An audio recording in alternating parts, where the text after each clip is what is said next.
guys. I got so much motherfucking design on right now. Bring it down, bring it back, make it clap. I got 3 old thoughts, new guap, wear that thing. Bitches on my line, and you know. Assalamualaikum warahmatullahi wabarakatuh. Selamat datang di podcast kelompok 6. Perkenalkan, aku Muhammad Sadam Noval Alim atau biasa juga dipanggil Sadam yang akan memandu jalannya podcast kali ini. Tapi sebelumnya, aku di sini nggak sendirian nih. Aku juga bersama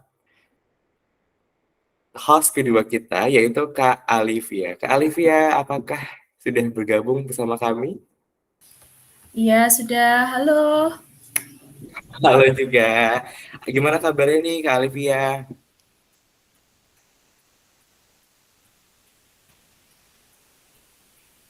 Baik pastinya ya. Oke, sekarang sebelum masuk ke pembahasan nih, sekarang aku mau ngucapin selamat Hari Raya Idul Fitri dulu, karena kemarin kita mungkin belum pernah ketemu secara langsung. Kepada teman-teman penonton juga, kepada teman-teman kelompok 6 juga, mohon maaf lahir dan batin. Oke, sekarang kita akan langsung ke pembahasannya. Kita membahas apa sih, Alivia?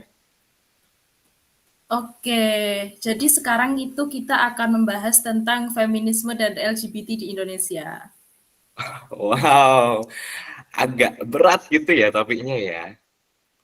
Ya dong, tapi pastinya kita akan mengemasnya menjadi bentuk yang lebih sederhana sehingga para penonton yang menonton podcast kita kali ini akan bisa memahaminya dengan baik. Bener tuh, pasti bakalan nggak bosen ya. Oke, Enggak dong, eh, apalagi kan kita akan kedatangan para bintang tamu yang top-top banget deh. wow, siapa aja tuh Kak kalau boleh tahu? Jadi kita di sini akan kedatangan 3 bintang tamu. Yang pertama ada Kak Mutaharo dari sisi feminisme, ada dari Kak Sony dari sisi masyarakat awam, dan ada Kak Vena dari sisi agama Islam. Wow, berarti kita akan membahas mengenai feminisme dan LGBT dari 3 perspektif ini ya. Oh, mungkin Betul itu. ini sangat menarik sekali sih, karena ini jarang banget dilihat di podcast manapun. Kita akan membahas feminisme dan LGBT dari 3 perspektif yang tadi udah disebutin, dari perspektif feminisme itu sendiri, perspektif masyarakat awam, dan juga perspektif dari sisi agama Islam memandangnya itu seperti apa sih. Oke, tanpa berlama-lama lagi, langsung saja kita undang para narasumber terbaik kita. Oke, apakah sudah bergabung dengan Rumini?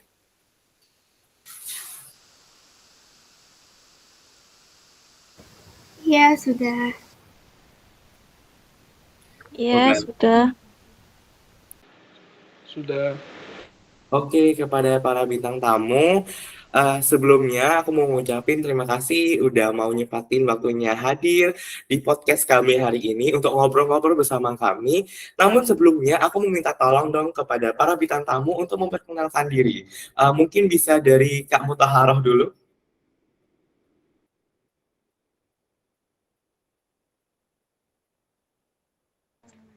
Oke, perkenalkan nama saya Mutaharo dari sisi feminisme. Baik, Oke, mungkin bisa mungkin dilanjutkan. selanjutnya bisa dilanjut dari perkenalan dari Kak Sony. Oke, saya Emerson Setiawan dari sisi narasumber awam. Oke, selanjutnya dari yang terakhir nih, perspektif terakhir dari Kak Ravena. Bisa memperkenalkan dirinya terlebih dahulu. Halo, perkenalkan nama aku Ravena Mira Aulia, biasa dipanggil Vena. Di sini aku dari sisi agama. Oke, baik. Terima kasih kepada para narasumber kita yang telah meluangkan waktunya untuk memperkenalkan diri. Nah, setelah ini kita akan masuk pembahasan. Namun sebelum itu, kita akan melihat sedikit cuplikan tentang pembahasan kita kali ini. Oke, izinkan saya share screen terlebih dahulu.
Oke, barusan kita melihat video tentang kesetaraan gender. Maksudnya ada ketimpangan gender nih antara perempuan dan laki-laki.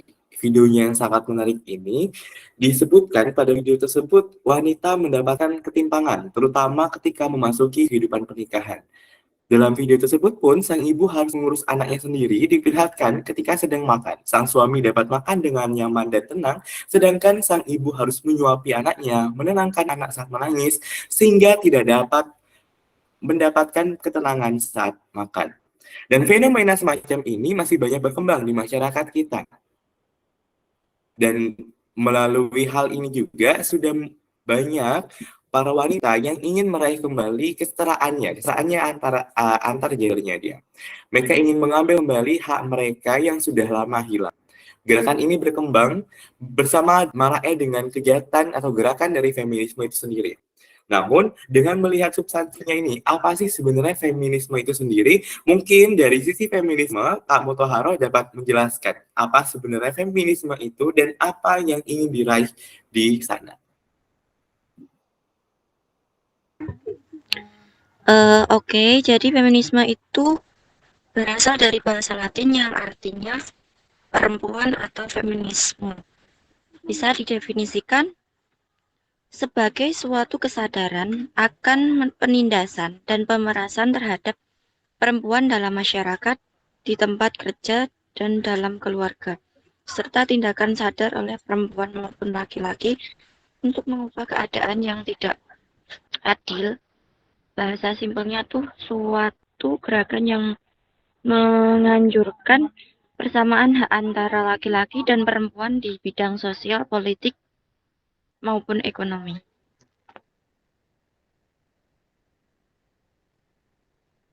Oke, jadi tujuan dari feminisme itu sendiri adalah kesamaan hak antara laki-laki dan perempuan.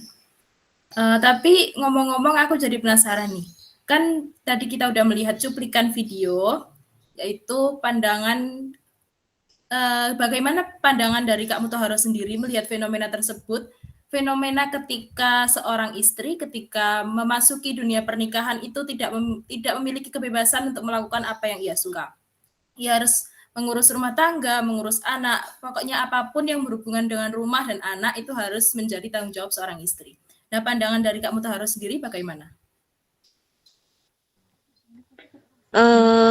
Menurut saya, yang awalnya ibu itu ngurus badan sendiri, sekarang ngurus anak juga. Bahkan sampai ibunya itu tidak terurus. Bahkan ada ibu yang sampai stres atau baby blush. Biasanya terjadi pada awal-awal kelahiran bayi. Baby blush bentuk kesedihan atau kemurungan yang dialami ibu setelah melahirkan bayi. Baby blush syndrome biasanya muncul sementara waktu, yaitu sekitar 2 hari sampai 3 minggu sejak kelahiran bayi. Belum lagi kalau anaknya nakal. Nah, makanya ibu itu harus bisa ekstra untuk membimbing anaknya agar meminimalisir tingkat kesetresan seorang ibu.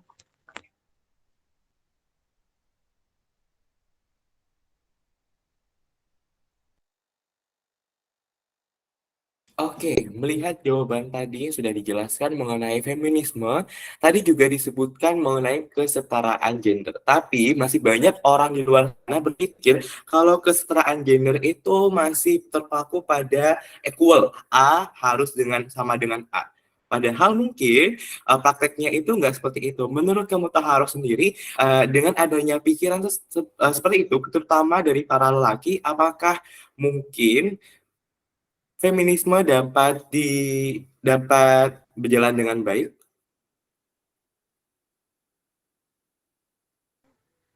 Jadi menurut saya, kesetaraan gender menurut feminis adalah kesamaan hak dan kesempatan antara laki-laki dan perempuan,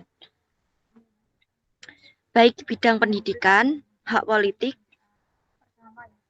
dalam keluarga, sosial, budaya, ekonomi, dan sebagainya. Berarti dari kesetaraan gender itu yang menjadi highlight-nya adalah kesetaraan hak gitu ya. Kalau di feminisme sendiri bagaimana sih menyikapi pikiran para pria yang berpikiran bahwa eh, ya kalau misalkan ada kesetaraan gender, berarti lu juga harus bisa masang-masang lampu misalkan, atau enggak lu harus bisa juga bantu manjat pohon atau gimana, atau hal yang dilakukan oleh pria sendiri. Itu gimana sih caranya feminisme menyingkirkan pemikiran seperti itu?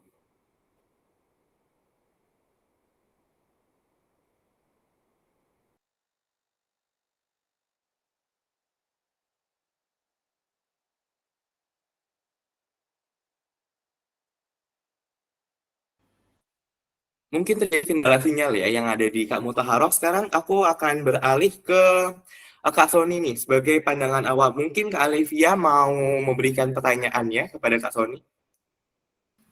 Oke, dari tadi kan kita membahas tentang kesetaraan gender. Namun dari sisi feminisme, nah sekarang aku penasaran nih dari sisi masyarakat awam itu sendiri. Nah, melihat fenomena feminisme yang semakin berkembang ya di Indonesia. Nah, bagaimana tanggapan Kak Sony nih melihat fenomena tersebut?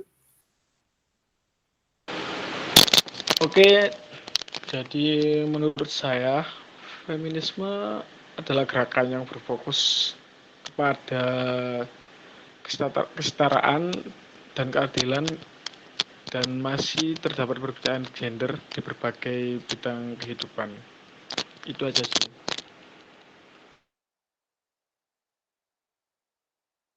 Kak Sony, kalau dalam menyikapinya sebagai seorang laki-laki, kan aku juga laki-laki nih, itu dalam bayangan Kak Sony itu harus sih kita sebagai masyarakat awam melihat feminisme itu sendiri.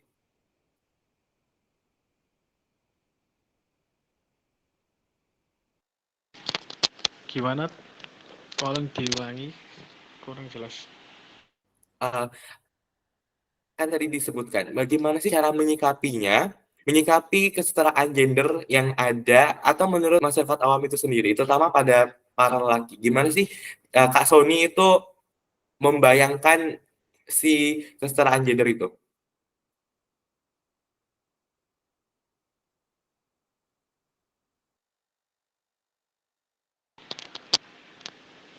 Menurut saya beberapa pria mungkin merasa terancam oleh gerakan feminisme karena perubahan yang terjadi dalam bidang gender dan kekuasaan.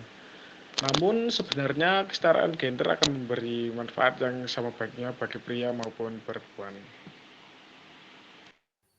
Oke, jadi menurut Kak Sony, feminisme ini baik ya untuk diterapkan di negara kita. Nah, tapi kan dilihat-lihat ya, sekarang itu banyak para lelaki yang beranggapan kalau feminisme ini nanti akan membuat para perempuan itu di atas para lelaki dan akan menggulingkan posisi para lelaki tersebut. Nah, tanggapan dari Kak Sony sebagai masyarakat awam ini sendiri bagaimana?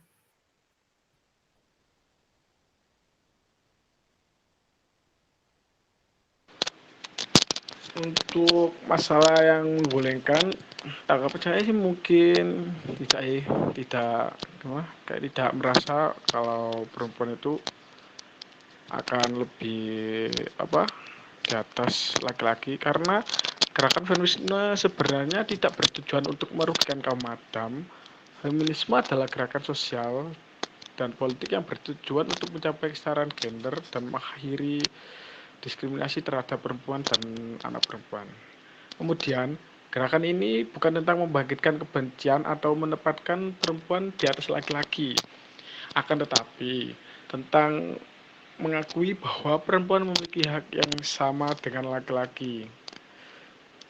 Jadi feminisme bukanlah tentang menggulingkan laki-laki atau mempromosikan superioritas perempuan, namun gerakan ini tentang menghapuskan ketidakadilan dan diskriminasi gender yang masih ada di masyarakat, sehingga semua orang termasuk laki-laki dapat hidup dengan kebebasan dan kesetaraan.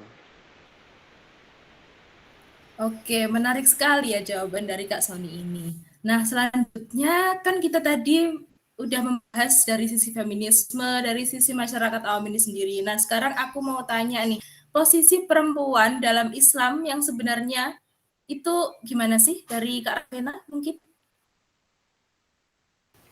Baik, terima kasih sebelumnya atas pertanyaannya. Jadi di sini saya akan menjelaskan apa sih posisi perempuan dalam Islam. Jadi sebelumnya, kehadiran Islam salah satunya adalah untuk memperbaiki derajat dan perlakuan manusia terhadap wanita. Posisi perempuan sangat terhormat dan mulia sesuai dengan kodrat dan tabiatnya, setara dengan kaum laki-laki dalam masalah kemanusiaan dan hak-haknya. Yang mana dijelaskan dalam Al-Quran bahwa kedudukan wanita dalam Islam sama dengan laki-laki. Wanita juga diciptakan sebagai pasangan bagi laki-laki, bukan sebagai harta yang diperjualbelikan. Nah, dulu ini pada zaman jahiliyah, perempuan selalu dipandang rendah, lemah, dan tidak berarti. Lalu kemudian Islam datang untuk memuliakan wanita sebagai keistimewaannya. Salah satunya yaitu wanita sebagai makhluk mulia yang harus dijaga, yang mana terdapat dalam surat An-Nisa ayat 34 yang berarti laki-laki atau suami itu pelindung bagi perempuan atau istri. Karena Allah telah melebihkan sebagian mereka laki-laki atas sebagian yang lain perempuan. Dan karena mereka laki-laki telah memberikan nafkah dari hartanya. Hal ini juga dijelasin bahwa wanita diciptakan sebagai makhluk mulia yang harus dijaga dan dilindungi. Allah menciptakan keindahan bagi wanita bukan hanya sekedar fisik semata, namun juga keindahan hati dan pikiran. Oleh karena itu, ini diumpamakan sebagai perhiasan yang harus dijaga dan harus dirawat. Selanjutnya yaitu wanita adalah karunia yang dimana dijelaskan dalam surat An-Nahl ayat 72 bahwa dan Allah menjadikan bagimu pasangan suami atau istri dari jenis kamu sendiri dan menjadikan anak dan cucu bagimu dari pasanganmu serta memberimu rezeki yang baik. Maksud dari ayat tersebut adalah wanita merupakan salah satu karunia Allah SWT karena bersamanya kaum laki-laki akan mendapatkan ketenangan lahir dan batin. Ini juga mampu memberikan energi positif yang bermanfaat seperti rasa cinta dan kasih sayang. Nah, jadi itu nih Kak, keistimewaan posisi wanita dalam Al-Quran. Oh, berarti dalam Al-Quran sendiri pun wanita tuh dianggap sebagai makhluk yang istimewa. Dan datangnya Islam itu juga mengangkat derajat wanita yang sebelumnya dipandang lemah, rendah, dan tidak berarti. Oke, Miss, sekarang kita akan membahas dengan feminisme ya. Feminisme itu gimana? Sangat sensitif banget. Dan banyak banget hasil feminisme yang menunjukkan mungkin misalkan juga dari orang-orang itu dapat itu kelewatan seperti adanya kejadian child free. Nah, sisi agama sendiri, apabila ada pasangan yang ingin memutuskan untuk child free atau tidak memiliki anak, itu bagaimana sih di dalam posisi dalam agama?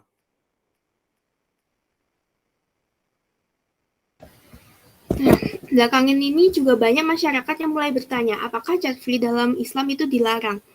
Child free juga sempat menjadi trending topik di berbagai media sosial, sebab di luar konteks Islam pun konsep tersebut masih mendapatkan pro dan kontra. Terkait child free di Indonesia tentunya membutuhkan pandangan Islam yang mana di Indonesia sendiri ini pemeluknya mayoritas Islam. Nah, menurut hasil penelitian menunjukkan bahwa pandangan Islam, pasangan suami istri yang memilih untuk child free termasuk perbuatan yang bertentangan dengan kodrat, karena memiliki anak merupakan anugerah dan sebagai fitrah manusia. Selain itu, child free memberi ajakan untuk tidak memiliki anak, sedangkan Rasulullah Shallallahu Alaihi Wasallam memerintahkan para pengikutnya untuk menikahi perempuan subur agar memiliki anak. Melihat dari penelitian tersebut, alasan Islam tidak memperbolehkannya child free adalah memiliki anak adalah fitrah manusia. Dan banyak pasangan mandul yang berusaha untuk memiliki anak hingga rela mengorbankan apa saja untuk berobat agar memiliki anak. Sehingga Islam memiliki motif dan cara saat memutuskan child free yang dilarang dan tidak. yaitu bila child free dilakukan dengan cara mematikan fungsi reproduksi secara mutlak, maka hal ini jelas diperbolehkan.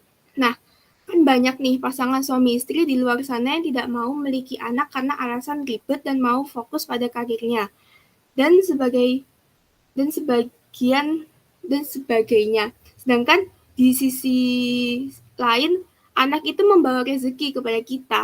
Lalu ada juga kan yang heboh belakangan ini suami istri yang tidak mau memiliki anak karena ingin awet muda. Nah, itu tuh kan bisa ditangani dengan skincare gitu kan.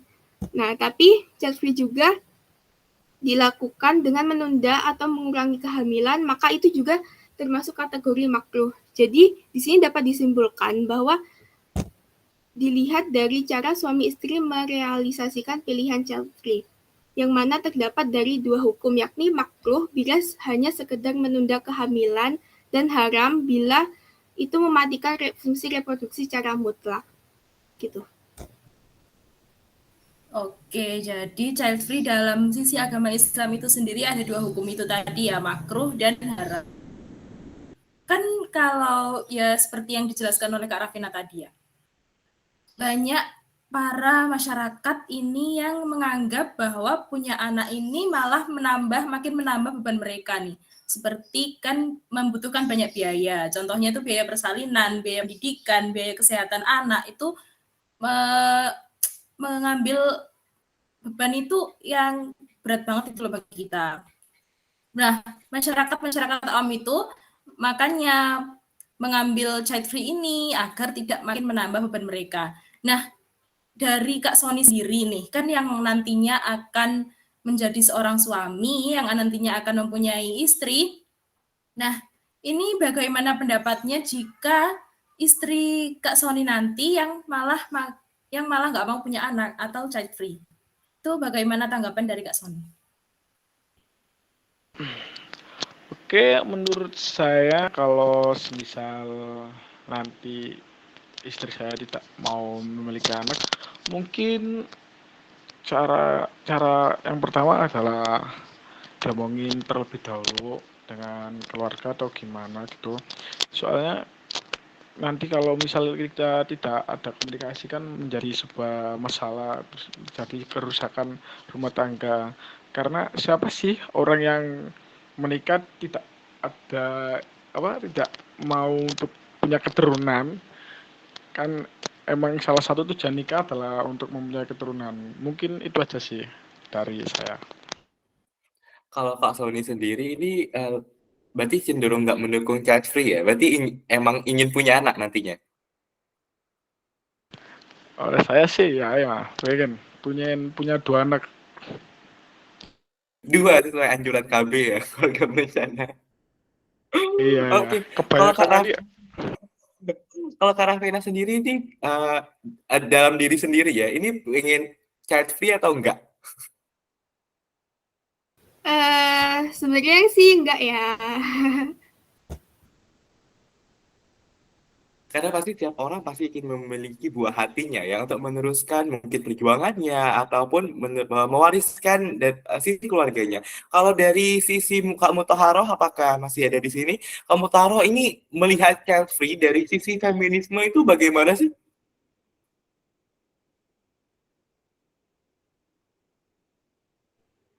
Jadi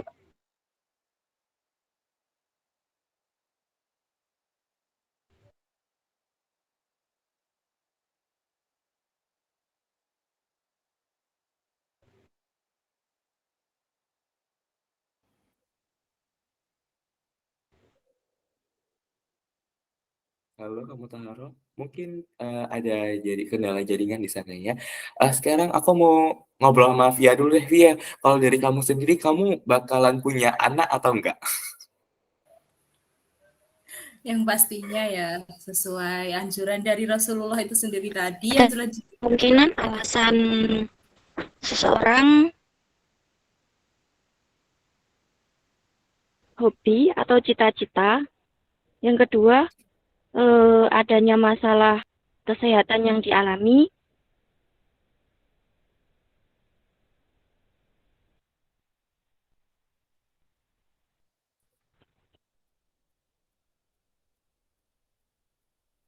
Oke, mungkin emang ada kendala jaringan, jadi mohon maaf kepada para teman-teman.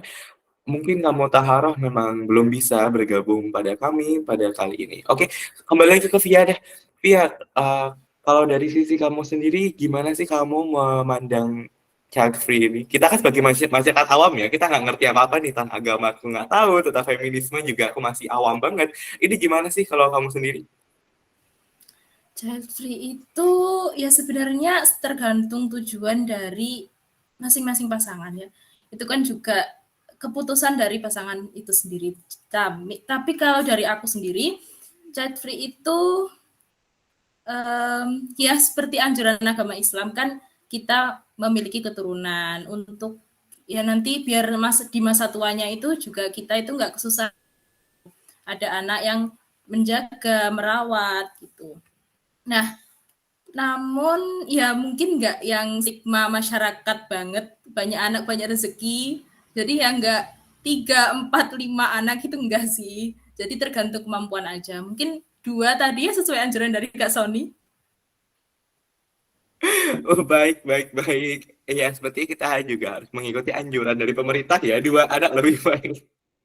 Oke, berarti kita setuju ya, sepakat di sini kita memandang child free adalah suatu perbuatan yang mungkin tidak untuk harus dilakukan. Mungkin kalau memang ada masalah ya ya udah bagaimana lagi kan emang ada masalah. Tapi misalkan emang subur mungkin tidak disarankan untuk melakukan child free ya, sesuai dengan anjuran Rasulullah tadi sudah dijelaskan oleh Kak Rafina.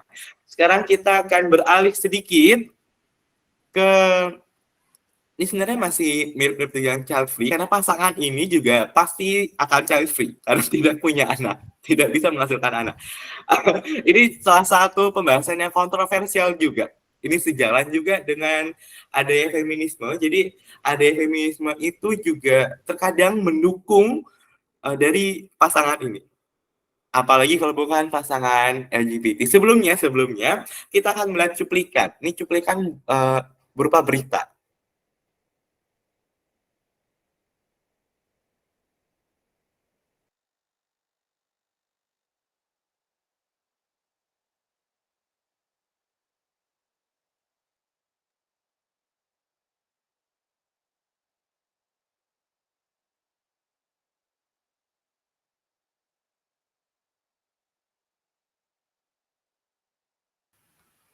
Oke, jadi cuplikannya ini tentang wacana pembuatan perda anti LGBT yang Bandung nih.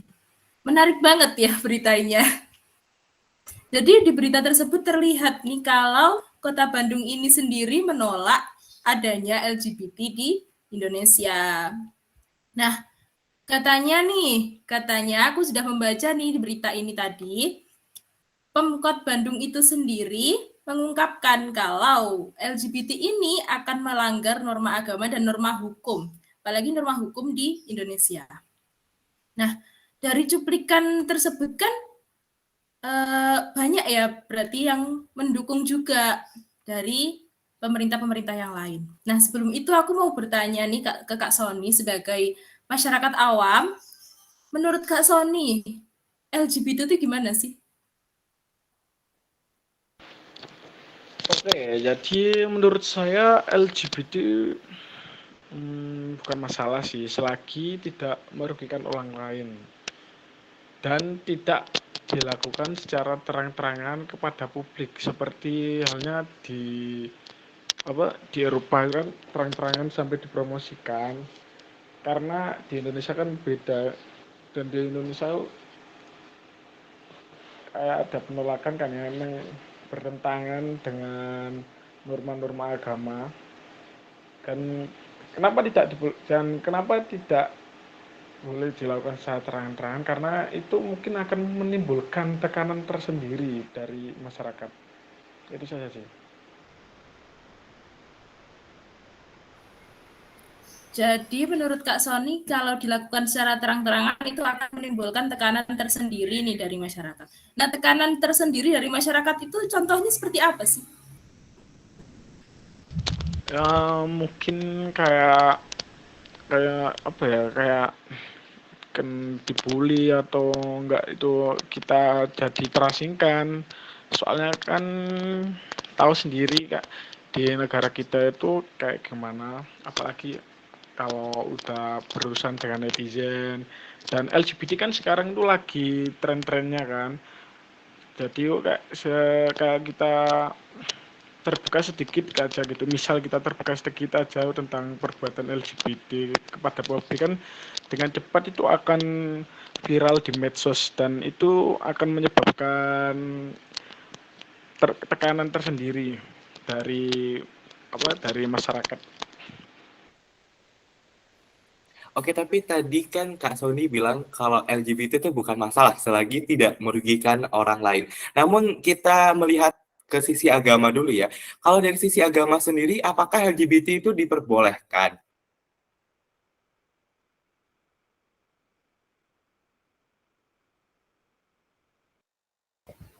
Nah, baik, sesuai dengan tuntunan Allah dan Rasulullah dalam Al-Quran, Islam sangat tegas mengharamkan hubungan seksual sejenis yang tidak sah, laki-laki dengan laki-laki ataupun perempuan dengan perempuan. Hubungan sejenis seperti itu diharamkan dalam Islam. Perbuatan tersebut merupakan zina dan pelanggaran berat yang merusak harkat manusia sebagai makhluk ciptaan Allah yang paling mulia. Dahulu pada zaman Nabi Lut, kaum LGBT langsung mendapatkan siksa di balik buminya dan dihujani batu panas dari langit. Rasulullah SAW bersabda, sesungguhnya barang siapa yang menjumpai kalian orang yang melakukan perbuatan kaum Lut, maka bunuhlah orang yang mengerjakan dan orang yang dikerjainya. Hadis Ibnu Majah nomor 2561 Kitabul Hudud. Ini sangat jelas ya, kalau dari sisi agama, praktek seperti ini tuh benar-benar udah nggak boleh lagi, nggak bisa ditawar lagi. Tapi karena kan kita hidup di dunia ini, kita memegang human right, itu sudah ada deklarasinya. Kalau menurut pandangan Kak Fia sendiri nih, kita sebagai host, sebagai orang awam, kan kita nggak tahu sih gitu-gituan. Kalau Kak Fia, misalkan memiliki teman LGBT itu responnya seperti apa? Atau bagaimana, apa yang dilakukan sama Kak Fia sendiri?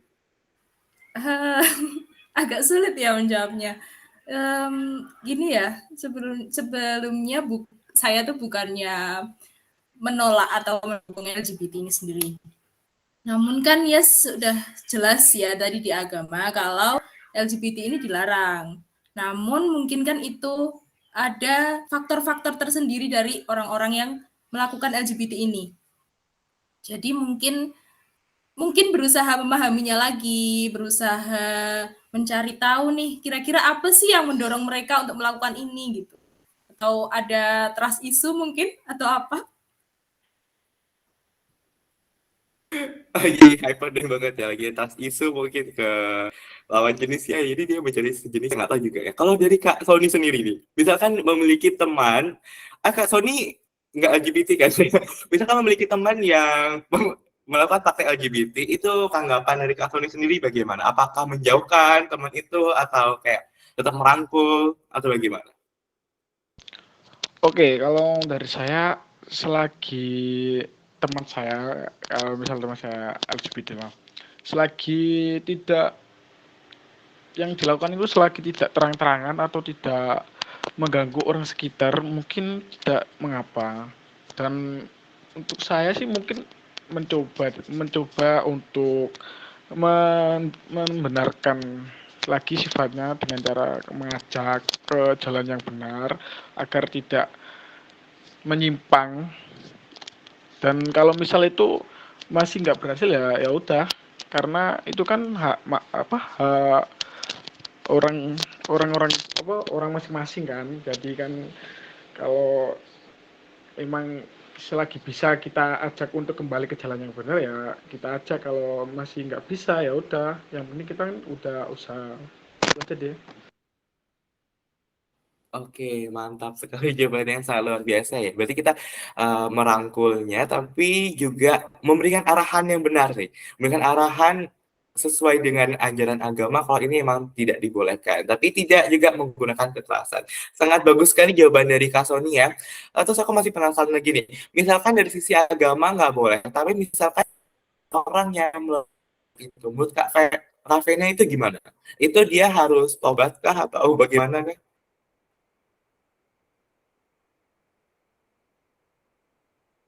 Gimana, Kak?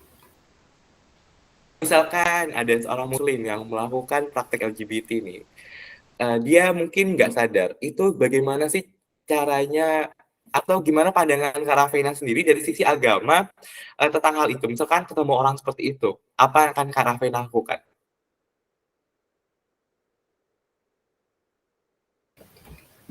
Ya, dari sisi agama kita harus menasehatinya juga ya, Kak ya.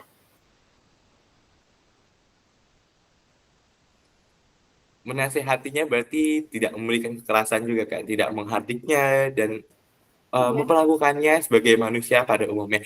Tapi aku ingin nanya ke siapa sekarang ya? Ke Kak Sony aja deh. Kakak Sony, kalau misalkan LGBT ini menuntut haknya kan akan disamakan dengan pasangan hetero pada umumnya. Apakah dari Kak Sony sendiri itu dapat disamakan nggak sih haknya?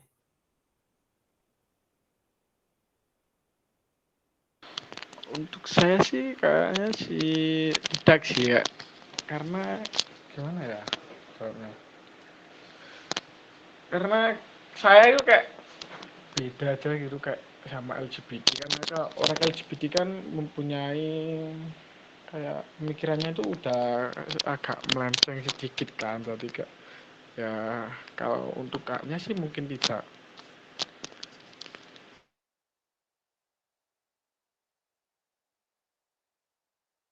Berarti nggak mau ya disamain haknya antara pasangan LGBT dan juga pasangan normal pada umumnya atau pasangan hetero di sini. Oke, sekarang kita lanjut aja ke sesi kita yang terakhir itu pembacaan kesimpulan hasil dari obrolan santai kita pada hari ini. Mungkin dari Kak Fia ingin masuk.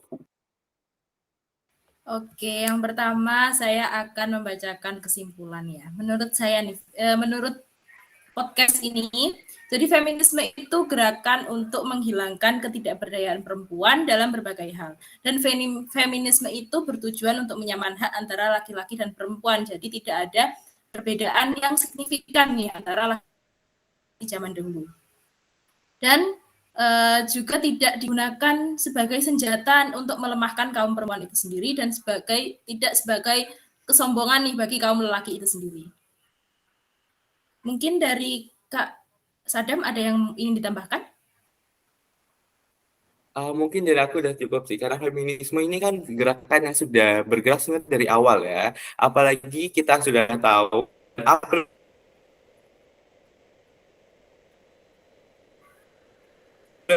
dalam bulan perempuan di pada tanggal 21 April itu ada hari Kartini. Kartini merupakan salah satu mungkin kami atau tadi zaman sekarang adalah salah satu tokoh feminisme karena beliau itu ingin agar para wanita juga bersekolah seperti halnya para pria. Karena pada zaman itu bersekolah bagi para wanita adalah hal yang tabu, hal yang enggak benar. Wanita itu cuma ada di dapur dan beliau ingin menghapuskan stereotip seperti itu. Oke, mungkin kalau dari LGBT sendiri kesimpulannya emang di masyarakat kita masih uh, menentang praktek tersebut. Tapi jika misalkan kita bertemu dengan orang seperti itu, kita tidak boleh menghardiknya, kita harus merangkulnya, kita memberikan dia pengertian-pengertian dan juga memberitahu apa yang sebenarnya atau apa yang terbaik untuknya dengan cara yang halus, lembut, dan baik. Mungkin dari Kak Fia ada yang ingin ditambahkan? Oke, jadi kan banyak ya di sini, apalagi mayoritas dari bangsa Indonesia ini sendiri itu menentang adanya LGBT ini sendiri. Nah, mungkin ya, kan dari agama Islam ini sendiri LGBT itu tadi sudah dijelaskan kalau tidak diperbolehkan dalam agama Islam.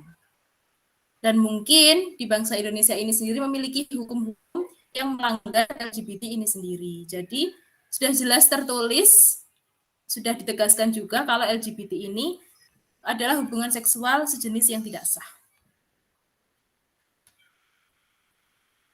Oke, luar biasa sekali ya. Mungkin sudah sampai di sini saja dulu obrolan kita hari ini. Terima kasih kepada para narasumber yang sudah meluangkan waktunya untuk hadir bersama kami untuk mau ngobrol-ngobrol seputar topik bahasan kita tadi. Oke, terima kasih banyak. Mungkin dari aku dan Via, apabila ada kesalahan kata, kami mohon maaf besarnya. Dan terima kasih. Wassalamualaikum warahmatullahi wabarakatuh. Waalaikumsalam. Waalaikumsalam.